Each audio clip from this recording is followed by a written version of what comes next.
Good morning students, welcome again in home science class. बच्चों, previous class में हमने vitamin B3 niacin के बारे में पढ़ा था। आज का हमारा टॉपिक है फोलिक अम्ल या फोलेसिन। फोलिक अम्ल जो है यह भी विटामिन B समूह का ही एक विटामिन है। पहले इसे विटामिन M नाम दिया गया था। बाद में 1941 में माइकेल, स्नेल और विलियम्स नामक वैज्ञानिकों ने इसे पालक के पत्तों से प्राप्त किया। लैटिन भाषा में पत्तियों को फोलियम कहा जाता है, इसलिए बाद में इस विटामिन का नाम फोलिक अम्ल या फोलेसिन रखा गया। यह विटामिन जो है पोषण न्यूनता के कारण जो रक्त अल्पता होती है उसको दूर करता है। साथ ही यह हमारी आंतों में सूक्ष्म जीवाणुओं की भी वृद्धि करता है। लैक्टोबैसिलस जो जीवाणु हैं उनकी वृद्धि करता है हमारी आंतों में। वो जीवाणु हमारे भोजन के पाचन के लिए आवश्यक होते हैं। अब सबसे पहले हम करेंगे कि क्या कार्य हैं फोलिक अम्ल के, यह हमारे शरीर में कौन कौन से कार्य करता है। तो फर्स्ट है RBC का निर्माण व परिपक्वता। हमारी रक्त के अंदर जो लाल रक्त कणिकाएँ, रेड ब्लड कॉर्पुलस पाई जाती हैं, यह उनका निर्माण करता है और उन्हें परिपक्व करता है। यह विटामिन B12 के साथ मिलकर अस्थि मज्जा में उनकी परिपक्वता के लिए उत्तरदायी होता है। इस विटामिन की अगर कमी हो जाती है तो रक्त अल्पता नामक रोग हो जाता है। मैक्रोसाइटिक रक्त अल्पता हो जाती है, जिसमें RBC का जो आकार है वो सामान्य से बड़ा हो जाता है और वो अपरिपक्व रहती हैं। नेक्स्ट आता है जैव रासायनिक क्रियाओं में भूमिका। हमारे शरीर के अंदर बहुत सारी जैविक और रासायनिक क्रियाओं को करने के लिए भी फोलिक अम्ल की आवश्यकता होती है। नेक्स्ट है कोएंजाइम के रूप में। बहुत सारे ऐसे पोषक तत्व हैं जो हमारे शरीर में जाकर डाइजेस्ट होते हैं, तो उनके चयापचय के लिए बहुत सारे कोएंजाइम की आवश्यकता होती है। तो बहुत सारे कोएंजाइम का भी फोलिक अम्ल एक घटक है, उनको बनाने के लिए भी इसकी आवश्यकता होती है। नेक्स्ट है प्रोटीन के चयापचय में।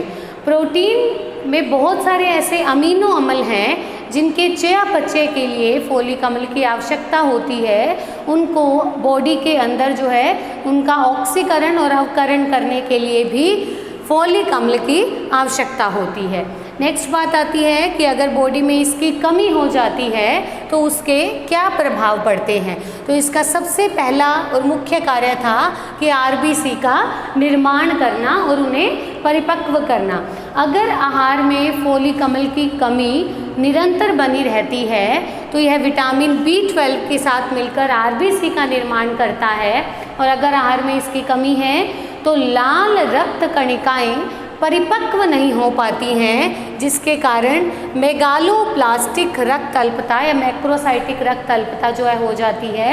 इसमें RBC का साइज जो है वो सामान्य से बड़ा हो जाता है और संख्या जो है वो कम हो जाती है और RBC की शेप भी बिगड़ जाती है। नेक्स्ट आता है अवशोषण की गति धीमी। इस विटामिन की अगर आहार में कमी रहती है तो हमारी छोटी आंत जो है वो पोषक तत्वों को पूर्ण रूप से अवशोषित नहीं कर पाती है। साथ साथ उनके पाचन पर भी इसका इफेक्ट पड़ता है। हमने पहले ही पढ़ा है कि लैक्टोबैसिलस बैक्टीरिया के लिए ये विटामिन जो है उत्तरदायी है, और अगर लैक्टोबैसिलस बैक्टीरिया प्रॉपर हमारी आंतों में नहीं होते तो शरीर जो है पोषक तत्वों को अवशोषित नहीं कर पाता, उनका प्रॉपर पाचन नहीं हो पाता, तो अवशोषण की गति भी इससे धीमी हो जाती है।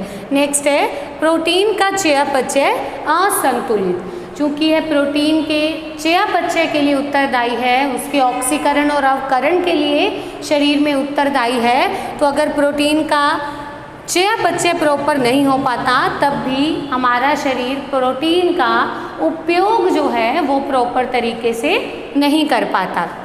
नेक्स्ट है पाचन संस्थान में विकार। इस विटामिन की कमी से पाचन संस्थान भी प्रभावित होता है।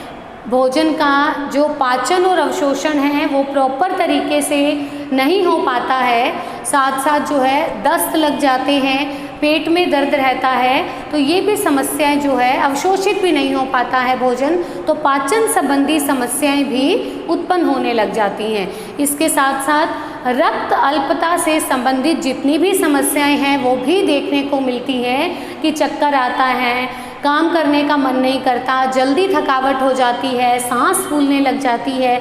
तो एनीमिया से संबंधित जितने भी सिम्टम्स हैं वो भी फोलिक अम्ल की कमी से सामने आने लग जाते हैं।